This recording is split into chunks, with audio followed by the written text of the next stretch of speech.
வாடா இப்படி எடுத்து காமிக்கிறேன்டா வாடா. நம்ம பட்டாசு அடிக்கிறாங்க. பாப்பா இங்கே இரு மேல பட்டுச்சு இங்கே.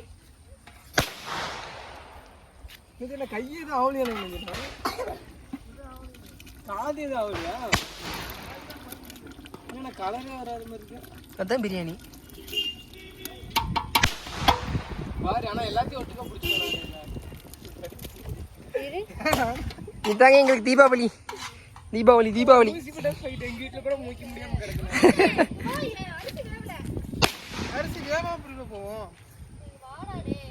இருக்காதானே பட்டாசு. ஏய்